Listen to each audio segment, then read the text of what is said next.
Assalomu alaykum, aziz yurtdoshlar. Biz Quvasoy shahridan mana bu koinot sarvar sihatgohiga keldik. Kampirim ikkalamiz. Bu yerdagilar yaxshi kutib olishdi. Juda shirin so'z bilan yozishib, hamma yo'g'imizni xonadolarni birma-bir ko'rsatib, qayerda yotishimizni ko'rsatib, keyin doktorlari bor ekan, ularga olib kirishdi.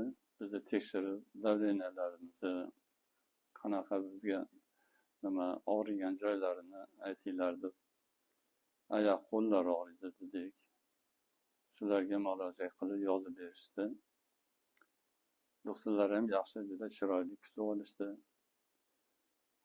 Undan keyin o'sha yozgan dorilari, ukollarini pastda mana o'zlarini bir nima aptekalari bor ekan, u yerdan olib, keyin muolajani boshladik. Bu yerda xizmat qilayotgan barcha mana bu qizlarimiz juda chiroyli.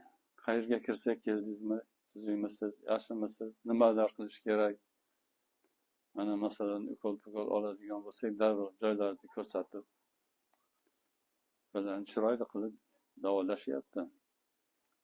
Bor ekan, fizioterapiya, keyin massajlar, hammasi bitta xonada, bitta nimani tashqariga chiqilmas ekan. Mana shu yerda yurib, xonama-xona barcha muolajalarni olyapmiz. Hozir juda yaxshi, mana 3-4 kun bo'ldi, o'zimizni yaxshi his qilyapmiz.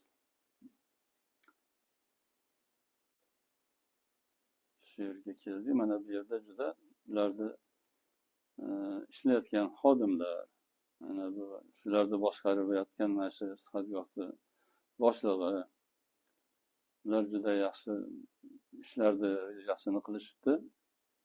Hammasi juda chiroyli. Kelayotgan odamlarni juda chiroyli kutib olishyapti. Shu mashinalardan tushishi bilan darrov eshiklarni ochishib, kelinglar xizmatda deb turishibdi. Yaxshi, Alloh ularga umrlarini uzoq qilsin. Mana bundan keyingi qilayotgan ishlariga barakatli bo'lsin. Alloh taolo doimo mana shunday yaxshi xizmatlarda yurishni yana ham o'zlariga nasib qilgan bo'lsin.